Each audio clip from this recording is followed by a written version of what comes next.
Hey, Joe Zarzaur here with Dr. Malone for another installment of ZTV. Today we're talking about the freestanding emergency room clinics that have popped up all over town. Obviously, everybody knows what an emergency room is, that's when it's in a hospital, but there are now these freestanding emergency rooms that are located in different places in the city. One of the biggest ones, or most traveled ones, is the one down in Perdido. I believe it's a West Florida freestanding ER. I know there's another one out on Highway 98 in Destin, the Destin ER. Those are different. These facilities are different from urgent care centers that are all over town, that have been for several years, where you basically go and you see a primary doctor. These freestanding ERs are meant to serve like as a remote emergency room for actually trauma, certain levels of trauma.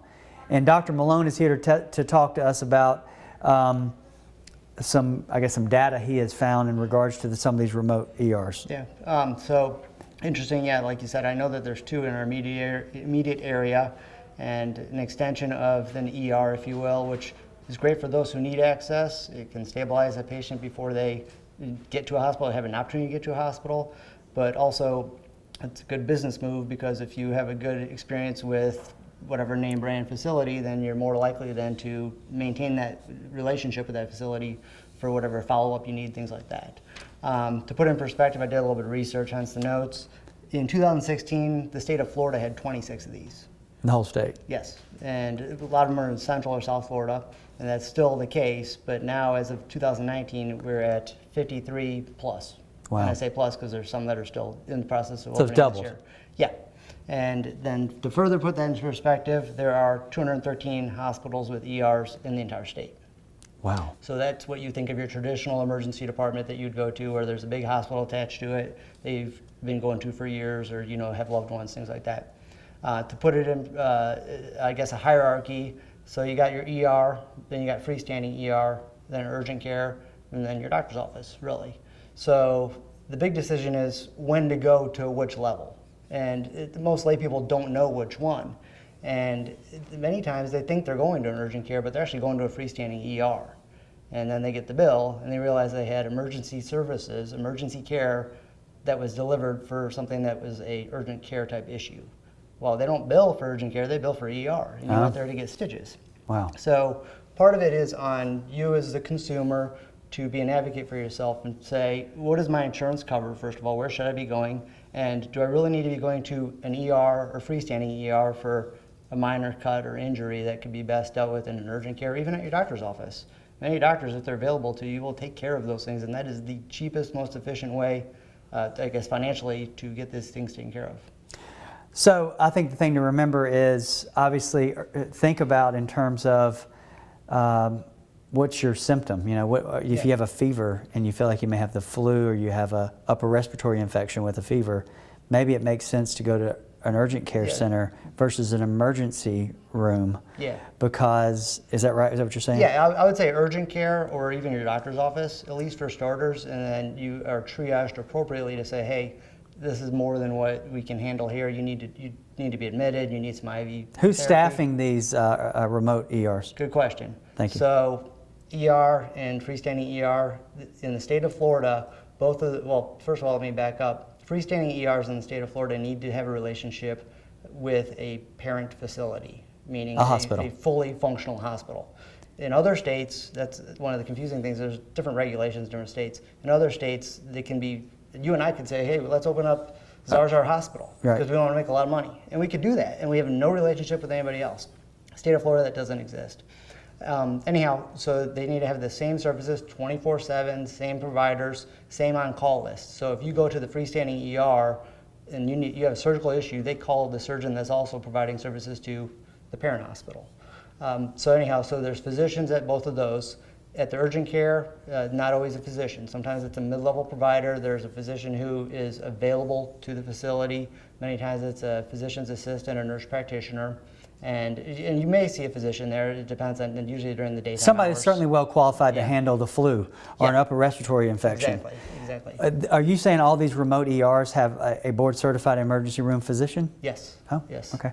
Well, so when you're in need of a board-certified emergency room physician, which usually means there's some kind of trauma involved, my advice to you is to go to the real ER. But if for some reason you feel like you can't make it there, let's say you're having chest pain, right? Yeah, active chest pain. If it's a difference of making a choice on which one you can get to at the same time, go to the ER. Right. If it's on the way there and I may not make 15, 20 minutes I later. may not make it to the ER, then yes, freestanding ER is your best place to be stabilized and transferred appropriately. Right.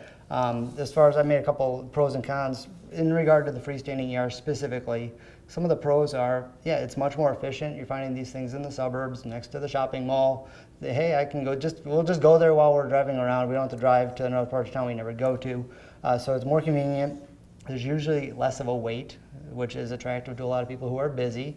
And then it's a stopgap measure, as we mentioned, where I couldn't fathom making it to the hospital. I thought I was going to die, or almost did die. And then the other thing is they're open 24/7, whereas many urgent cares, it's 6 p.m. and they're closed. Now we have to go to the ER. Some of the cons, because I made the little list here, is it does cost, it's emergency services, so it will cost you more. So if you go there for a cough, you're going to get billed as if you went to the ER. And you'll realize that a month or two later when your insurance says, we're not paying for that. Right. So, there can, however, be a care delay, which is something that Joe and I are, I guess, a little bit familiar with as far as a patient that we were... It was a potential case, a potential client. We're looking at a medical malpractice case for failure to, I guess, adequately or timely diagnose and transfer, or transfer and diagnose. Yeah. And transfer, treat, and diagnose. Yeah. Or treat, diagnose, and transfer. Yes. In that order. And the issue obviously was in that case that the emergency room facility here in Escambia County, the remote emergency room facility, did not triage the patient correctly, didn't classify the patient correctly, didn't transfer the patient timely, and then the patient ended up in a lot worse condition by the time they got to the main hospital. Yeah, and so in a fully operational hospital, if you need to be admitted, for instance, the physician who's admitting you many times will come down and see you in the ER and just say, yeah, we're going to get you going. We get the admission orders on the chart, get your care going. In this instance, it was many hours, as we found out later in looking at the chart, where the patient sat at the satellite facility and had nothing done other than what was already set in place in the ER, which compared to what they actually needed wasn't enough, until the ambulance came and got the patient, drove them 15 miles to the parent facility, and then care started, which, again, going through the chart is a real timeline to say, oh my gosh, this is 6 hours difference. Then the other thing is, as I mentioned before, there's not a whole lot of regulations that are consistent state to state, even county to county, on how these things operate.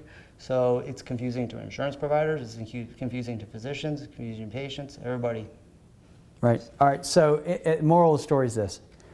If you have something serious going on and you can make it to the big facility, go to the big facility. Sacred Heart Baptist, in my opinion, here in town.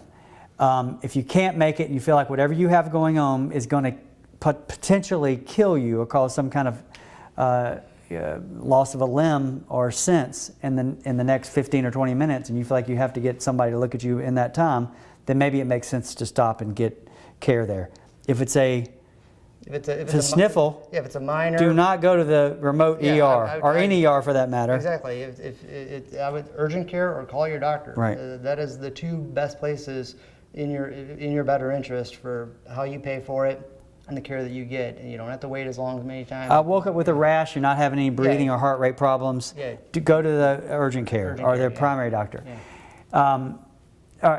Car wrecks happen a lot, okay? Mm-hmm. You don't know, depending on how severe the car wreck is, obviously you want to get checked out. You want to get checked out by somebody who knows what they're talking about. Mm-hmm. Those would justify a lot of times going to an emergency room, either remotely or not remotely. Yeah, either one would be fine. And in the event you show up to the remote one, then that's the stopgap of, they need to see the actual surgeon who's in the parent facility, and they need surgery tonight. Yeah, so the firm handles lots of medical malpractice cases. I say lots of. We intake thousands a year, and we only take a couple of those as cases because there's a lot of complex medical issues that Dr. Malone is very familiar with and going through for us.